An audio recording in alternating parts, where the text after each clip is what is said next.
दोस्तों, स्वागत है आपका अपने डिजी स्कूल में। और आज इस स्कूल में हम चर्चा करने जा रहे हैं वैश्वीकरण और भारतीय अर्थव्यवस्था। यहाँ पहले वैश्वीकरण को समझ लेना जरूरी है। वैश्वीकरण क्या है? देखिए, वैश्वीकरण या ग्लोबलाइजेशन के बारे में आज हम सभी लोग जानते हैं। तो वैश्वीकरण है विश्व की अर्थव्यवस्थाओं का एकीकरण। मूलतः ये एकीकरण अर्थव्यवस्थाओं का होता है, बाजारों का होता है, लेकिन इसका प्रभाव समाज पे, राजनीति पे, संस्कृति पे, सभ्यता पे, सब चीज पे पड़ता है। अब देखिए, वैश्वीकरण को समझने का एक अच्छा उदाहरण अभी क्या हुआ कि अमेरिका, इजराइल और ईरान के बीच लड़ाई हो रही थी। और उस लड़ाई में हमारे देश की गृहिणियों को बहुत समस्या हो गई। क्यों? क्योंकि एलपीजी गैस बहुत महंगी हो गई। महंगी हुई तो उसका मिलना ही दूभर हो गया। ये है वैश्वीकरण, यानी विश्व के किसी एक क्षेत्र में घटना होती है और दुनिया का दूसरा क्षेत्र या अलग दूसरा देश उस घटना से बहुत तेजी से और बहुत ज्यादा प्रभावित हो जाता है। तो विश्व के देशों में इतना ज्यादा जुड़ाव हो जाना कि कहीं की भी कोई घटना हो तो वो दूसरे देशों को भी प्रभावित करे, ऐसा होता है वैश्वीकरण। अब ये वैश्वीकरण ऐसा तो नहीं है कि पहली बार इतिहास में वैश्वीकरण हो रहा है, दुनिया के देश एक दूसरे से जुड़ रहे हैं। बल्कि प्राचीन भारत में भी हम देखें तो हमने देखा था, कनिष्क के समय जब कुषाण वंश का शासन था, तो कनिष्क का रेशम मार्ग पे नियंत्रण था। ये रेशम मार्ग वही था जहां एशिया से यूरोप की तरफ मसालों का, कपड़ों का व्यापार हुआ करता था। तो वैश्वीकरण की ये प्रक्रिया चली तो बहुत दिनों से आ रही थी, लेकिन 1991 में जाके भारत ने ये जो नया वैश्वीकरण हुआ, जो तकनीक के साथ आया, जो इंफॉर्मेशन टेक्नोलॉजी के साथ वैश्वीकरण आया है, इस वाले वैश्वीकरण को भारत ने स्वीकार किया है 1991 में। अब इसकी भी एक कहानी है, थोड़ा इस कहानी को हम जरूर समझेंगे।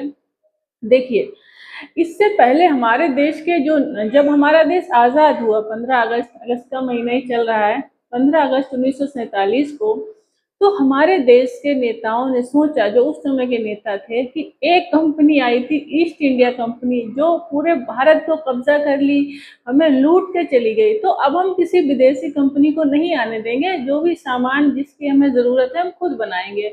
तो स्वतंत्रता के बाद हमने वैश्वीकरण से खुद को एक हद तक दूर रखा। कुछ चीजों को आयात हम करते थे, लेकिन काफी हद तक चीजें भारत में ही बनाई जाती थी। अब 1991 में ऐसा क्या हुआ कि हमारी अर्थव्यवस्था खुल गई, हमने पूरी दुनिया के लिए अपने बाजारों को खोला। दरअसल ये हमारी मजबूरी थी। मजबूरी कैसे आई? 1991 में सरकार के पास इतना भी पैसा नहीं बचा था कि वो 7-8 दिन के लिए भी अपनी जरूरत का सामान खरीद सकती। अब आपको आश्चर्य हो रहा होगा कि पैसा गया कहाँ।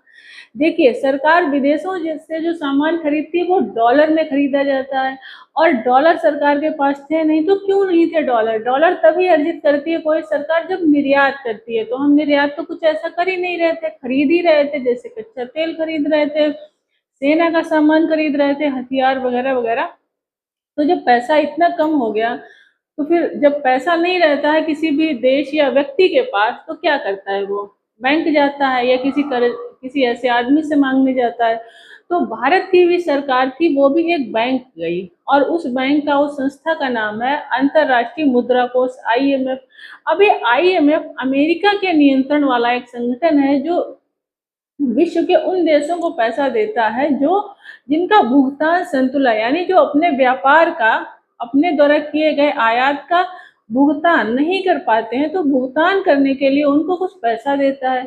तो आईएमएफ ने कहा ठीक है, हम आपको पैसे देंगे, लेकिन हमारी कुछ शर्तें हैं। देखिए, गांव में क्या होता है, गांव में भी जब कोई ब्याज लेने आता है, बेचारा कोई गरीब मजदूर, भूमिहीन कृषक, तो जो साहूकार होते हैं वो भी उस पर शर्तें लगाते हैं कि अपना कोई सामान रखो, कोई गहने रखो, कोई गाड़ी, मोटरसाइकिल, कार रखो, या अपना खेत इकरारनामा कराओ, तभी हम तुमको पैसा देंगे, ताकि अगर तुम पैसा ना चुका सको तो वो जो तुम्हारा सामान है उससे हमारे पैसे की भरपाई हो। अब आइए, तो ये मजबूरी में वो बेचारा आदमी सारी शर्तों को मानता है और अपना सामान लाके रखता है। अब ऐसी ही मजबूरी भारत सरकार की भी थी। तो भारत सरकार से आईएमएफ ने कहा कि देखिए साहब, आप अपने देश की अर्थव्यवस्था खोलिए। आप विदेशी कंपनियों को जाने ही नहीं दे रहे हैं, और देश की भी जो निजी कंपनियां हैं जैसे अडानी है, अंबानी है, इनके ऊपर भी बहुत से प्रतिबंध थे। निजी कंपनियां भी बहुत ज्यादा, उनको छूट नहीं प्राप्त थी बाजार में अर्थव्यवस्था के तहत। तो आईएमएफ ने कहा कि देखिए, आपको अब अपने देश की अर्थव्यवस्था को खोलना पड़ेगा, यही इसी शर्त पे हम आपको ऋण देंगे। तो भारत सरकार ने कहा चलो ठीक है, अब हम इस स्थिति में आ गए हैं। 1991 में आज़ादी को काफी वक्त बीता है, और अब हम खुली प्रतिस्पर्धा के लिए पेश होते हैं, हमारे पास कोई रास्ता भी नहीं है। और 1991 में भारत ने एलपीजी, ये एलपीजी वो वाली नहीं है जो गैस में सिलेंडर में भराई जाती है, ये है लिबरलाइजेशन, प्राइवेटाइजेशन और ग्लोबलाइजेशन, यानी वैश्वीकरण, निजीकरण और उदारीकरण की नीति अपनाई। तो क्या सरकार बहुत उदार हो गई? नहीं भाई, यहाँ उदारीकरण का मतलब ही अलग है। अब जब 1991 में सरकार ने ये बाजार खोला, तो जो विदेशी कंपनियां थी, खास करके विकसित देशों की जो कंपनियां थी, उनके पास तो उनकी इंडस्ट्री बहुत बड़े लेवल पे थी, बहुत ज्यादा ग्रो कर चुकी थी।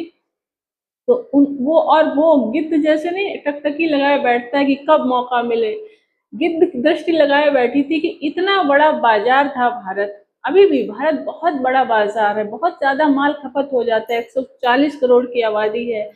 तो बिल्कुल उनको मजा आ गया जब भारत का बाजार उनके लिए खुला, और सारी कंपनियां भारत में कूद पड़ी मुनाफा कमाने। अब यहाँ एक बात याद रखिए कि कोई भी कंपनी जब कोई काम करती है, कोई बिजनेस करती है, कोई सेवा बेचती है, तो बताती तो ये है कि आपको मैं ये उत्पाद बेच रहा हूँ, ये आपको सुख देगा, आराम देगा। लेकिन उनका छिपा हुआ उद्देश्य होता है कि वो मुनाफा कमाना चाहते हैं। जितने भी व्यवसाय निजी क्षेत्र में चल रहे हैं, इनका अंतिम उद्देश्य मुनाफा कमाना ही है। तो मुनाफा कमाने के लिए 1991 के बाद ये कंपनियां बहुत तेजी से भारत की अर्थव्यवस्था में आई और इन्होंने निवेश किया। अब इस निवेश से क्या बदला? इन बदलावों को बिल्कुल आप अगर 1991 से पहले के भारत को आपने देखा है, और अभी यानी उससे पहले आपका जन्म हुआ हो, और अभी के भारत को आप देख रहे हैं, तो बदलाव बिल्कुल साफ नजर आता है, एकदम क्रिस्टल क्लियर। पहले क्या होता था? पहले जरूरी सामान था, वो आता था घरों में, और इतने ब्रांड नहीं थे। राजदूत एक मोटरसाइकिल हुआ करती थी, हीरो होंडा, और गाड़ियों कारों के भी कुछ एक ब्रांड ही थे। अब देखिए ना, भारत की सड़कों पर कितने सारे विदेशी ब्रांड की चमचमाती हुई गाड़ियां जा रही हैं। शहरों में कैसे शॉपिंग मॉल सजे हुए हैं, वहां आकर्षक उत्पाद हैं, एक से एक नए ब्रांड आ रहे हैं, चाहे मोबाइल के हों, चाहे कारों के हो, चाहे टेलीविजन के हों, किसी भी चीज के देखिए इतने सारे ब्रांड आपके सामने मौजूद हैं। तो ये उपभोक्ताओं के लिए बहुत सारे विकल्प इन कंपनियों ने दिए, ठीक है ना। तो क्या किया इन्होंने? इन्होंने बाजार में बदलाव किया। अब बाजार में खाली इन्हीं वस्तुओं का बदलाव नहीं हुआ, खाने पीने की वस्तुओं का भी बदलाव हुआ, और उस बदलाव को हम अपने घरों में महसूस करते हैं। हम अपने घर में बैठ के अब किसी मेहमान के आने पे कोल्ड ड्रिंक पीते हैं, जहाँ नींबू शरबत और सत्तू और ये सब दही शरबत पिया जाता था, वहां अब उसकी जगह ले लिए कोल्ड ड्रिंक ने। और ये कैसे हुआ है? ये हुआ है इन कंपनियों के आने के बाद। इन्होंने विज्ञापनों के माध्यम से, सोशल मीडिया के माध्यम से, है ना, वो एक कोई नायक या नायिका होते हैं, वो पीते नजर आते हैं कोल्ड ड्रिंक, भले ही वो कभी ना पीते हो, वो इस विज्ञापन करने के लिए पैसा लेते हैं, और हम जैसे साधारण जन उस फोटो से, उस तस्वीर से, उस विज्ञापन से प्रभावित होके वो खाद्य पदार्थ या वो पेय पदार्थ उपयोग करते हैं। तो खैर, बाजार में इस तरीके के बदलाव हुए। एक और बदलाव है जिसपे मुझे जो बहुत खास लग रहा है, और मुझे लगता है उस पर चर्चा होनी चाहिए, वो बदलाव है कि हमारी शादियां इतनी भारी भरकम कि मैरिज लॉन होगा, फिर ये होगा, फिर वो होगा, तो कितनी महंगी शादियां हो रही हैं। और ये महंगाई, ये उत्पाद, ये नए नए चीजें कहाँ से आ रही हैं? ये बाजार ही तो हमें लुभा रहा है। और बाजार हमें क्यों लुभा रहा है? क्योंकि बाजार को हमसे मुनाफा कमाना है, हमारी एक तरीके से जेब काटनी है। लेकिन हम बाजार की इस चालाकी को समझ नहीं पाते। हमें बहुत समझ बूझ के ही बाजार के इस माया जाल में फंसना चाहिए, बहुत सतर्क और सावधान रहना चाहिए। तो खैर, ये तो हुई बाजार में क्या बदलाव हुए हैं।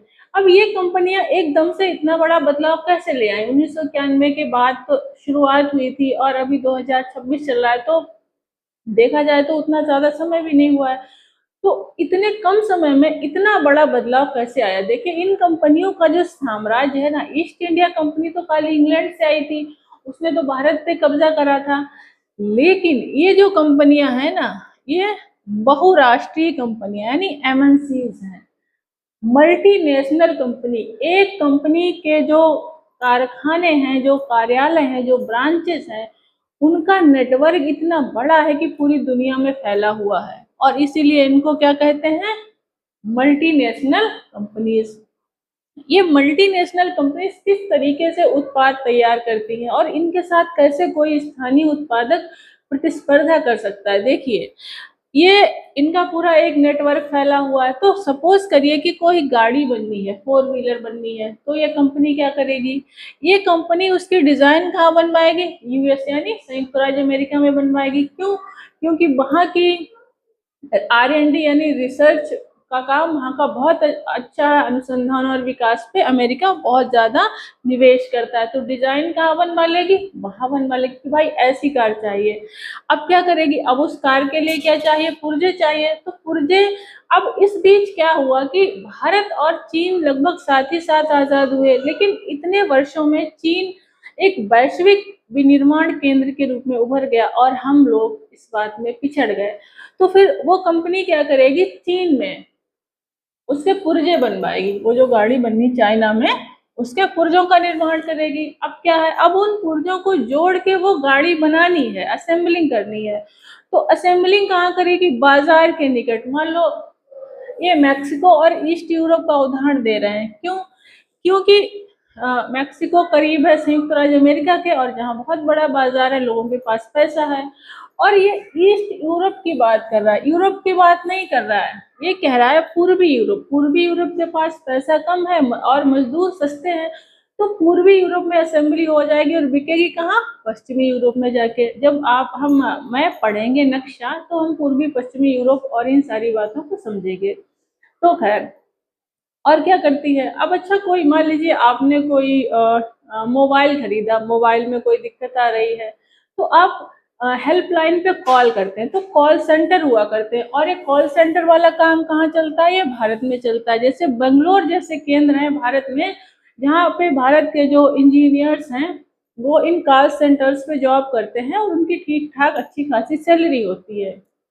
तो इस तरीके से चल के ये एक इतना बड़ा नेटवर्क है जो पूरी दुनिया में फैला हुआ है और पूरी दुनिया में अपने उत्पादों को बेचता है। इस तरीके से ये मल्टीनेशनल कंपनियां, जो साधारण छोटे छोटे देश होते हैं, उनकी जो आमदनी है उससे बहुत ज्यादा आमदनी होती है इन कंपनियों की। और यही वजह है कि इन कंपनियों की बात सरकार को भी माननी पड़ती है। ये जो कंपनियां होती हैं, ये नीति निर्धारण में प्रभाव डालती हैं, अपने पक्ष में नीतियों का निर्माण कराती हैं। इसका उदाहरण मैं आपको आगे दूंगी।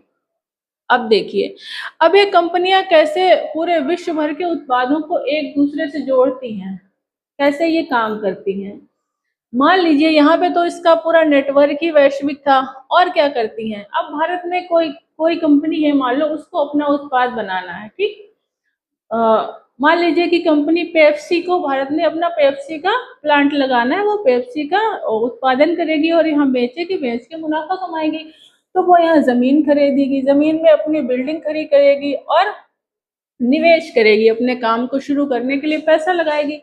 तो ये कंपनियां जहां बाजार होता है, जहां बिकने की संभावना है, वहां निवेश करती है। जैसे भारत बहुत बड़ा निवेश गंतव्य है, क्योंकि यहाँ का बाजार बहुत बड़ा है। सरकार भी सपोर्ट करती है निवेश को। सरकार क्यों निवेश को सपोर्ट करती है? क्योंकि जब ये कंपनियां आती हैं तो जो टैक्स देती है, और टैक्स की तो सरकार की आमदनी होती है, तो वो मिल जाता है और कुछ लोगों को रोजगार भी मिल जाता है। और फिर जीडीपी बढ़ जाता है। जीडीपी की अवधारणा को हम आगे समझेंगे किसी दिन, लेकिन जीडीपी से ये होता है कि देखो हमारा जीडीपी 5 लाख करोड़ है, इतना है। तो जीडीपी से थोड़ी हमारी अंतर्राष्ट्रीय स्तर पे ख्याति बढ़ती है, इज्जत बढ़ जाती है। अच्छा, और क्या करती हैं? और ये स्थानीय कंपनियों को खरीद लेती है। मान लो कोई बहुत बड़ी कंपनी है और छोटी कंपनी को आके खरीद लेगी। एक इसका उदाहरण है, इसका उदाहरण है परक फूड्स। तो परक फूड्स भारत में खाद्य तेल बनाता था। अब अमेरिका की एक कंपनी थी कारगिल फूड्स। कारगिल फूड्स ने इस कंपनी को खरीद लिया। ये क्यों बिकी होगी? क्योंकि इसको मुनाफा मिला होगा, उन्होंने ज्यादा पैसे में खरीद लिया। अब ये कंपनी बिक गई। अब ध्यान दीजिएगा, ये कारगिल फूड वो पूरा सिस्टम वही है, वही वाला खाद्य तेल बन रहा है, लेकिन ब्रांड अब किसका लगेगा? कारगिल का लगेगा। और उस अंतरराष्ट्रीय ब्रांड के नाम से महंगा करके ये खाद्य तेल बिकेगा। खाद्य तेल यानी खाने वाला तेल।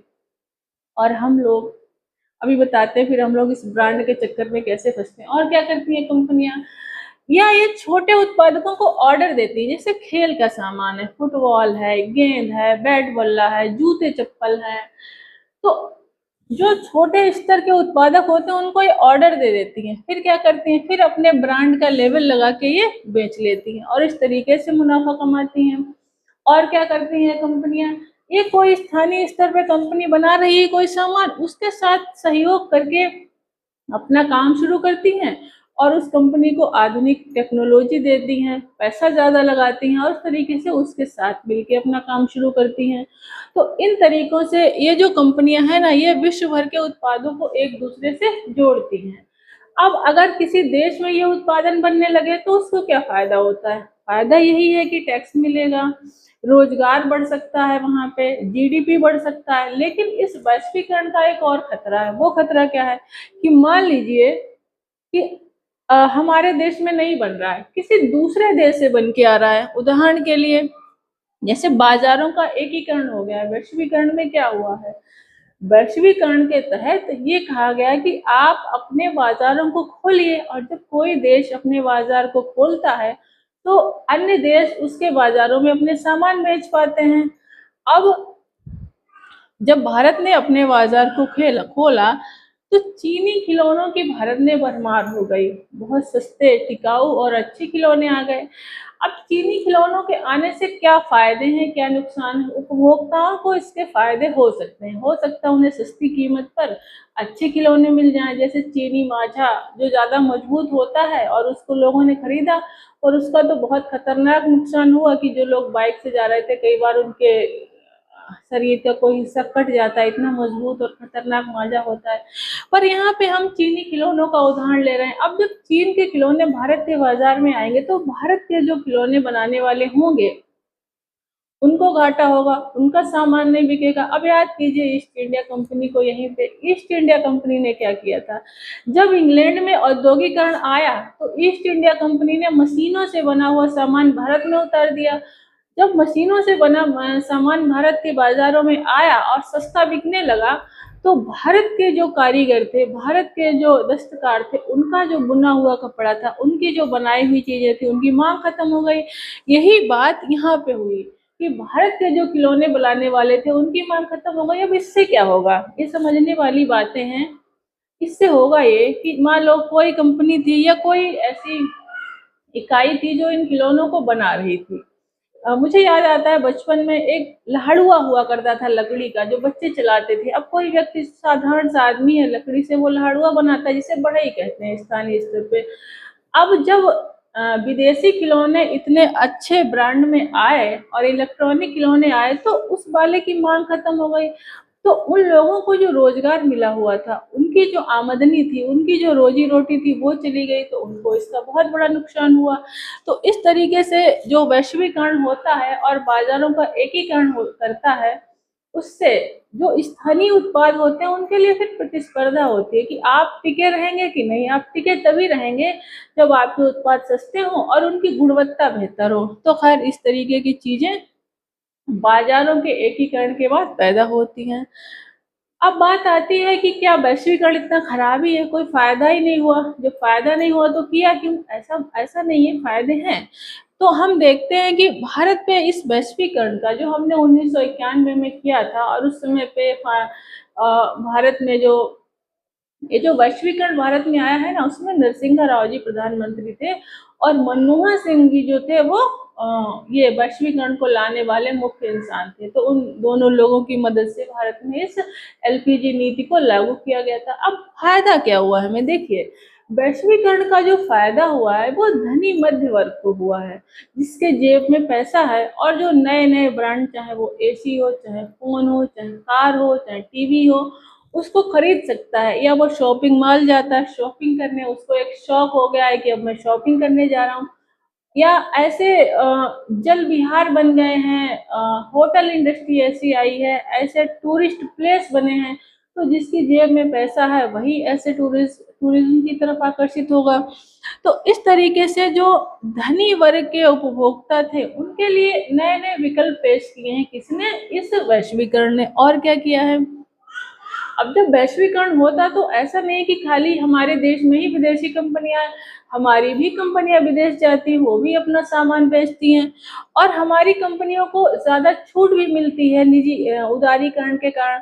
तो हमारे देश की भी कुछ कंपनियां थी जैसे टाटा मोटर्स, इंफोसिस, इन्होंने भी अपने उत्पाद को बढ़ाया, बेचा और मुनाफा कमाया, और ये शीर्ष स्तर की कंपनियां बन के आई। तो ये वैश्वीकरण के कुछ फायदे हमें हुए हैं। और क्या फायदे हुए हैं, जो स्किल्ड लोग थे जिनकी अंग्रेजी बहुत अच्छी थी, उनको कॉल सेंटर्स में या कोई अगर प्लांट लगा है, कोई फैक्ट्री लगी है तो वहाँ पे जॉब मिला है। तो आप देखते होंगे कि दिल्ली में, गाजियाबाद में, बम्बई में इस तरीके से बहुत सारे रोजगार के अवसर बढ़े हैं जो वैश्वीकरण की देन है।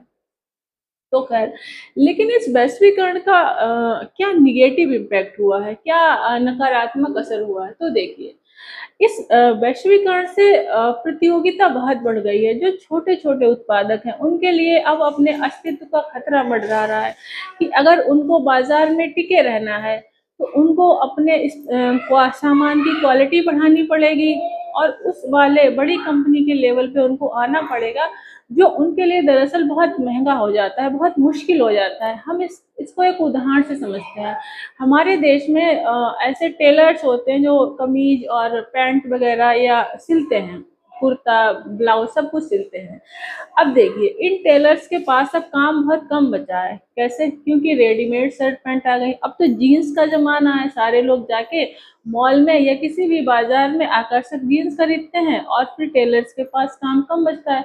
तो अब उनके लिए प्रतिस्पर्धा है कि या तो वो उस लेवल की क्वालिटी के कपड़े दें या फिर अपने अस्तित्व के संकट से जूझें, और तो कोई रास्ता नहीं बचता। तो ये बहुत बड़ी समस्या है। दूसरी समस्या क्या है कि हाँ, इस वैश्वीकरण ने रोजगार दिए हैं, ये तो बात मैं मानती हूँ, लेकिन पहले जो रोजगार दिए जाते थे वो नियमित रोजगार थे कि भाई आपको भविष्य की सुरक्षा भी है, और बहुत सारे ऐसे लाभ थे जो अब नहीं दिए जाते। यह नियमित रोजगार था कि ऐसे कभी भी चाहो तो नौकरी से हटा दो, ऐसा नहीं कर सकते थे। लेकिन अब क्या है, अब हायर और फायर की पॉलिसी है। जब उनको जरूरत नहीं होती है लोगों के कारण, हम अपना क्यों रहे हैं। एक तो मैंने बताया कि हमारी मजबूरी थी वैश्वीकरण को अपनाना। दूसरी एक बात और है, जब द्वितीय विश्व युद्ध समाप्त हुआ तो अमेरिका और कुछ विकसित देशों ने मिलकर एक संगठन बना लिया, WTO, वर्ल्ड ट्रेड ऑर्गेनाइजेशन, विश्व व्यापार संगठन। ये संगठन क्या करता है, ये WTO बना जब,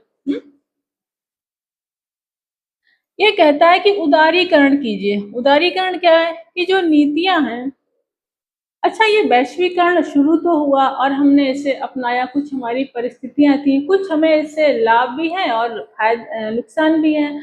लेकिन ऐसे कौन से कारण मौजूद है जिनकी वजह से वैश्वीकरण बहुत तेजी से बढ़ रहा है, एकदम जैसे नहीं जंगल की आग की तरह फैल रहा है। तो देखिए वैश्वीकरण को बढ़ाने वाले कारण है एक तो इंफ्रास्ट्रक्चर। इंफ्रास्ट्रक्चर पे देश बहुत जम के पैसा लगा रहे हैं। अब ऐसे ऐसे बंदरगाह, आधुनिक बंदरगाह हैं, जहाज हैं, कंटेनर हैं और हाईवेज बन रहे हैं, जहां सामान को एक जगह से दूसरी जगह भेजना, एक देश से दूसरी जगह देश में भेजना, ये बहुत आसान हो गया और बहुत कम समय में ऐसा संभव हो पाया है। ठीक है, और क्या है, और वैश्वीकरण इसलिए बढ़ रहा है कि इंफॉर्मेशन टेक्नोलॉजी, मोबाइल के थ्रू, ईमेल के थ्रू, कंप्यूटर के थ्रू, इंटरनेट के थ्रू सारे काम होते हैं, सारी सूचनाओं का आदान प्रदान होता है। तभी तो वैश्विक स्तर पे कंपनियां काम कर पाती हैं। मान लो भारत में जो कॉल सेंटर है, तो वो पूरे विश्व के कॉल्स को रिसीव करके उनको रिप्लाई करता है। ये कैसे संभव हो पाया, ये इंटरनेट के माध्यम से ही तो संभव हुआ। तो इंटरनेट ने जो क्रांति की है, इससे वैश्वीकरण को बिल्कुल पंख दे दिए हैं। और क्यों हो रहा है वैश्वीकरण, अब वैश्वीकरण का समर्थन सरकारें भी कर रही हैं। क्यों कर रही हैं, सरकारों की भी कुछ मजबूरी है। एक तो उनको अपनी जीडीपी बढ़ानी है, फिर उनको भी टैक्स चाहिए, उन्हें भी लगता है कि हम भी विकास करें, हम भी जनता को दिखाएं देखो हमने कितना विकास किया है। तो सरकारों का भी समर्थन प्राप्त है। और क्यों बढ़ रहा है वैश्वीकरण, तो वैश्वीकरण को बढ़ावा दे रहा है डब्ल्यूटीओ। ये डब्ल्यूटीओ एक संगठन है जिसे द्वितीय विश्व युद्ध के बाद अमेरिका और यूरोप के देशों ने मिलकर बनाया। अब ये क्या कहता है?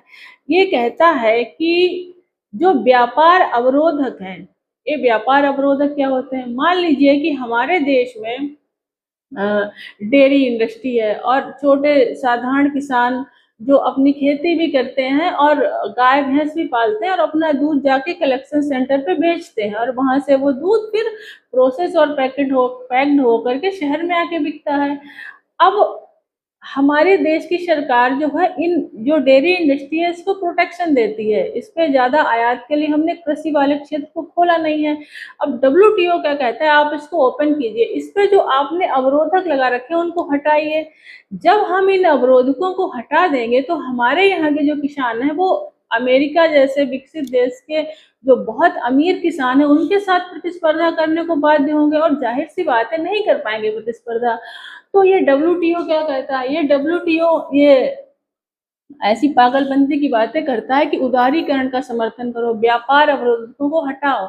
अरे भाई, एक विकसित देश का जो उत्पादक है और यहाँ का हमारे देश का जो साधारण किसान है, कर्जे में डूबा हुआ किसान है, उन दोनों के बीच प्रतिस्पर्धा कैसे संभव है? उनके लिए हमें व्यापार अवरोधक लगाने ही पड़ेंगे। तो ये डब्ल्यूटीओ भी दबाव बनाता है कि नहीं, आपको व्यापार अवरोधक हटाने होंगे, चाहे आप कैसे भी उनको हटाइए। तो ये तो कारण है जिनकी वजह से वैश्वीकरण अब आज की सच्चाई बन चुका है।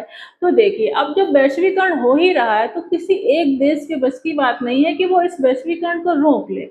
तो हम ऐसे में क्या कर सकते हैं? हम ये कर सकते हैं कि ठीक बात है, वैश्वीकरण हो रहा है, होने दीजिए, लेकिन इस वैश्वीकरण से जो कमजोर वर्ग है, जो कमजोर देश हैं, जो पिछड़े हुए देश हैं, जो पिछड़े हुए लोग हैं, उनके भी कुछ हितों का ध्यान तो रखे। वैश्वीकरण ये खुली प्रतिस्पर्धा में हमें डाल रहा है, तो उनके हित क्या हैं? उनके हित ये है कि मान लो जिन लोगों को इन ये विदेशी कंपनियां या हमारे देश की भी कंपनियां नौकरियां दे रही हैं, जब तक उनको जरूरत है तब तक आपने काम पे रखा। हायर एंड फायर पॉलिसी आपने अपना ली, जब जरूरत नहीं थी निकाल के फेंक दिया, कहते छटनी हो गई। तो फिर वो लोग कहाँ जाएं? उनका क्या होगा? आखिर इनको एक नियमित निर्वहन योग्य आमदनी दी जाए, इनकी जो पगार हो, इनको जो पैसा मिलता है नौकरी करने के बदले, वेतन मिलता है, वो ऐसा हो कि ये अपनी एक गरिमा वाली जिंदगी जी सके। तो इन मजदूरों के, ये जो श्रमिक वर्ग है, इसका पक्ष कौन रखेगा? इसकी भी तो बात होनी चाहिए, खाली कंपनियों के मुनाफे की बात नहीं होनी चाहिए। और जो विकासशील देश हैं या अविकसित देश हैं, भारत जैसे जो देश हैं, वहाँ के जो उत्पादक हैं, जो अभी अपना उत्पादन उनका इतनी मजबूत स्थिति में नहीं पहुंचा है, ठीक है, मान लीजिए मैं एक उदाहरण देती हूँ कि भारत का चमड़ा उद्योग है। तो भारत का चमड़ा उद्योग अभी इतने लेवल का नहीं है कि स्पोर्ट्स शूज के साथ वो प्रतिस्पर्धा कर पाए। तो चमड़ा उद्योग इस वैश्वीकरण की मार झेल भी रहा है। कानपुर का चमड़ा उद्योग बहुत फेमस है, पर जो वैश्विक स्तर के एमएनसीज हैं, बहुराष्ट्रीय कंपनियां, इनके साथ प्रतिस्पर्धा कर पाना बहुत मुश्किल होता है। तो वैश्वीकरण ऐसा हो कि इन कंपनियों को भी थोड़ा सा समर्थन करे, इनको खुली प्रतिस्पर्धा में ना छोड़ा जाए। जब ये प्रतिस्पर्धा करने लायक हो जाएंगे तो प्रतिस्पर्धा करेंगे, शुरू शुरू में इनको सुरक्षा दी जाए, इसके लिए कुछ व्यापार अवरोधकों को उनका समर्थन किया जाए, उनको शामिल किया जाए।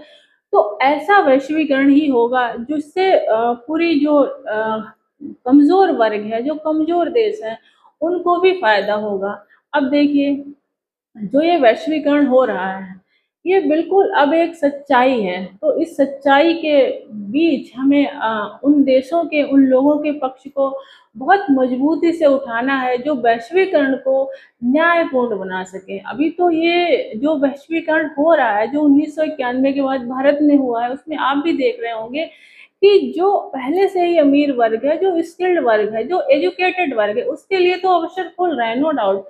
लेकिन जो कमजोर वर्ग है उसके लिए अवसर बंद हो रहे हैं। वो खुली प्रतिस्पर्धा में आकर खड़ा हुआ है और उसके पास उस प्रतिस्पर्धा से जीतने की, उसकी तो इतनी सामर्थ्य ही नहीं है।